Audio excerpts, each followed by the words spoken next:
Welcome back. This November 25th marks the 9th anniversary of the physical disappearance of the historical leader of the Cuban Revolution, Fidel Castro Ruz, one of the greatest figures of the 20th century and the beginning of the 21st. Let's see.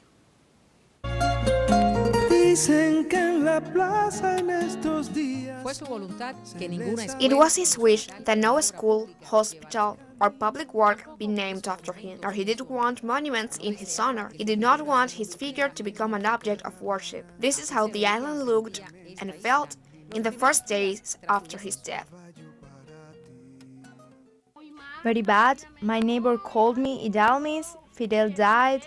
I couldn't believe it. I've been crying and crying. I can't sleep. I'm on pills. Today I had to send for medication, but I feel terrible because we were born with this revolution. Those who knew him say that he was not afraid of criticism, nor he was dogmatic. He felt most comfortable among the people.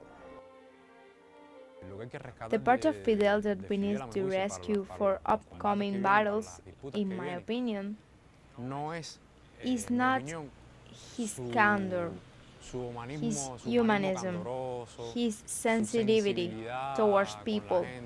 All of that is important, but that is not where we should be placing our emphasis because the context that is approaching is much more complicated, the disputes are much more complex. It seems to me that the Fidel most needed for the times we are living in Cuba and in Latin America is the most subversive, most radical Fidel.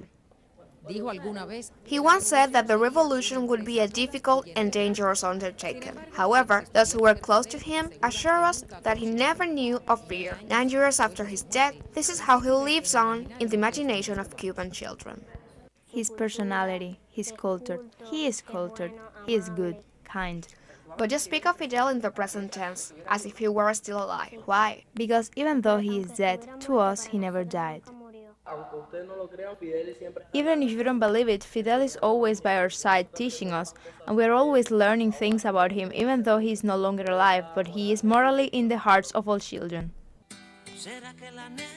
En diciembre de 2011 ingresó al libro Guinness de los Récords. On December 2011, he entered the Guinness Book of World Records as the person who was most attempted to be assassinated.